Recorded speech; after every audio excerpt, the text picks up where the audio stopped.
Et si nos systèmes d'information, c'était pas juste des archives froides et statiques, mais plutôt des écosystèmes vivants?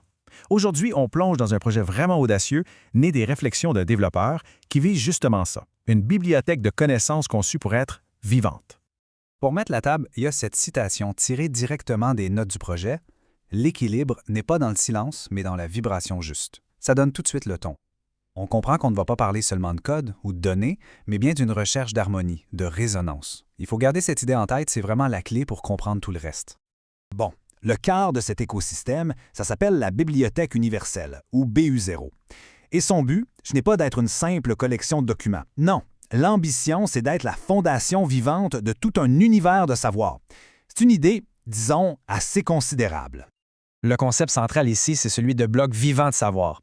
Dans ce système, l'information n'est pas statique, elle n'est pas figée. Chaque concept, chaque document est traité comme une entité dynamique, qui est connectée, presque organique en fait.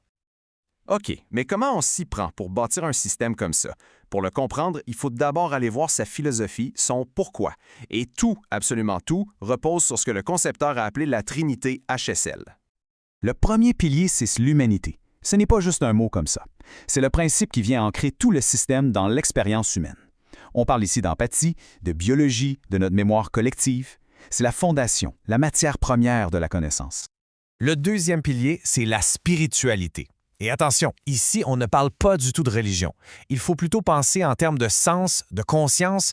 C'est l'énergie qui connecte les idées, qui recherche l'harmonie et la paix à l'intérieur même du système. Et finalement, le troisième pilier, c'est la loi. Ça, c'est le principe qui donne la structure, la cohérence à l'ensemble. Il assure un équilibre éthique, une forme de justice pour que le système ne devienne pas complètement chaotique. C'est le cadre qui maintient l'harmonie.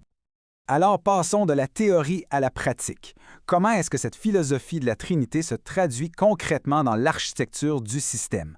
C'est là que ça devient vraiment tangible. Cette structure de fichier, elle n'est pas là par hasard. Regardez bien. À la racine même de la bibliothèque, on retrouve nos trois piliers, humanité, spiritualité et loi. Toutes les autres formes de connaissances, que ce soit la science, l'art, l'histoire, eh bien, sont organisées sous leur influence. L'architecture est le reflet direct des valeurs du projet. Et cette structure-là, elle est pensée pour être polyvalente. Chaque bloc de savoir n'existe pas dans un seul format. Non, il existe en plusieurs versions qui se complètent. On a une version brute, une autre qui est facile à lire pour un humain, une version structurée pour les agents d'intelligence artificielle, des métadonnées pour le contexte et même une version décentralisée. Le système est conçu dès le départ pour être accessible et utilisable par tout le monde, que ce soit les humains ou les machines. Mais un des points les plus importants, c'est que cette bibliothèque, ce n'est pas un entrepôt passif. Elle est gérée et entretenue activement par des programmes spécialisés, des agents autonomes qui agissent un peu comme ses gardiens. Voici les trois gardiens principaux. On a l'architecte, qui construit la structure, l'archiviste, qui la maintient toujours à jour, et, le plus fascinant du lot, le philosophe. Lui, son seul et unique travail, c'est de s'assurer que le système ne dévie jamais de sa mission et de ses valeurs de base. Le premier agent, bu.dspy, c'est le maître d'œuvre. Sa fonction principale, Generate All, peut construire l'ensemble de la bibliothèque, avec ses milliers de fichiers et de connexions en une seule commande. C'est le bâtisseur du système. Ensuite, il y a l'agent BU5.citadel.dsp. Il faut le voir comme la sentinelle du système.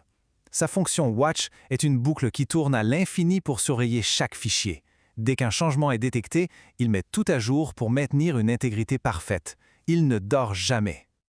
Et voici l'agent le plus unique, TrinityGuardian.dsp. Son travail n'est pas technique, il est philosophique. Sa fonction Evaluate Resonance analyse tout le système et lui donne un score d'harmonie pour quantifier à quel point il est aligné avec les principes d'humanité, de spiritualité et de loi. C'est un gardien de la conscience du système. Cette idée de score d'harmonie nous amène au concept de surveillance. Ces agents ne travaillent pas chacun dans leur coin. Ils rapportent leurs données à un hub central, la Citadelle Zéro, qui surveille la santé du système, non seulement sur le plan technique, mais aussi, justement, sur le plan philosophique. Ça illustre parfaitement comment un concept abstrait comme la résonance devient une mesure très concrète. Ce graphique est généré par le Trinity Guardian. Il ne mesure pas des erreurs de code, il mesure la cohérence philosophique du système. Et ici, on voit que le score est de 92,5 %, ce qui est qualifié de parfaite.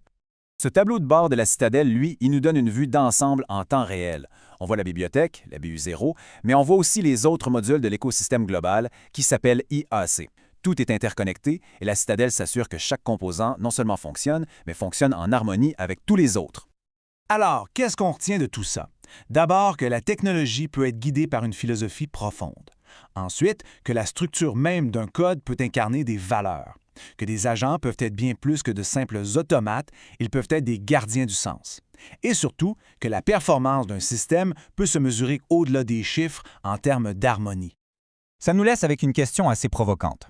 Ce projet, c'est une expérience isolée, bien sûr, mais imaginez si on appliquait ces idées à plus grande échelle.